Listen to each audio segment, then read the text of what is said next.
புதுசா ஒரு கச்சா ரூம் வச்சிருக்கிறேன். பல நடிகரெல்லாம் கட்சிக்கு வர வச்சிருக்கிறேன். முதலாவது வாங்க விஜய் தம்பி. அண்ணா வணக்கங்க அண்ணா. ஓ வணக்கெல்லாம் வந்துட்டு போதுலாம். மொத்த கட்சிக்கு வந்து என்னடா கொண்டு போற? அண்ணா நான் கட்சிக்கு வந்தா நல்லது செய்வேண்ணா. ஏன்னா மத்தவள வந்து செய்வனையோட செஞ்சுட்டு இருக்கிறோம். நல்லதான் செய்யறோம். அண்ணா நான் அரசியலுக்கு வந்தா முதல்ல பஸ்ஸில் இருக்கிற திருக்குறள் டைலாக் எல்லாம் எடுத்துட்டு என்னோட பஞ்சு டைலாக போடுவேண்ணா. அரசுகள் வந்து அதெல்லாம் பாத்துக்கலாம்டா. எவ்வளோ நாயிடும் சொல்றது சரிதானே? அண்ணா தெரிஞ்சதை விட தெரியாததுக்கு தான் அல்லு ஆனா எங்க அதிகமா வீட்டுல இருக்கணும். வந்து சாணியன்றா மூதேவி. அடுத்ததாங்க விஜய் அப்படின்னு சொல்லிடு. அடுத்ததா வாங்க அல்டிமேட் அஜித். அண்ணா வணக்கண்ணா.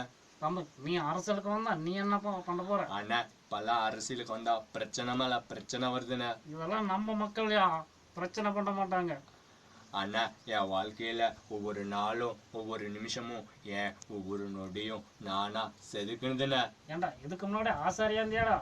அண்ணா என்கிட்ட வச்சுக்கிட்டீங்கன்னா உடம்புல கை இருக்கும் கால் இருக்கும் மூக்கு இருக்கும் மொழி இருக்கும் ஆனா உயிர் இருக்காது. ஏன்டா இந்த டைலாக் பேசி அவசரம் எடுக்கிற?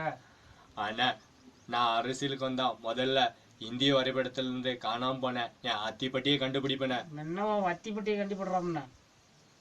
அடுத்ததை நீயே சொல்லிடுறா இவனும் சரி விட்டுறான். சரி ஓகே அடுத்ததா வாங்க சூரியகம். ஒடுக்கொண்டதாக சூர்யா பேசுறேன். இது யாருயா யார் கூட பேசலாம் யார் கூட பரவாயில்ல பேசிட்டு இருக்கலாம்.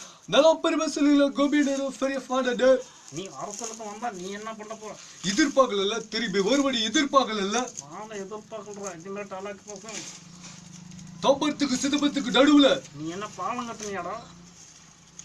ட்ரெயினுக்கு 100 பேரை நான் ஏறி காட்டுப்பா. பாக்குறியா? இதுக்கு முன்னாடி கண்ட்ராக்டர் வேலை பார்த்தியாடா? பேக்டா டாடி எங்க போல டிடி. இவனும் சரிப்பட்டு வர மாட்டான். அடுத்ததா வாங்க சேதுபதி. ஓகே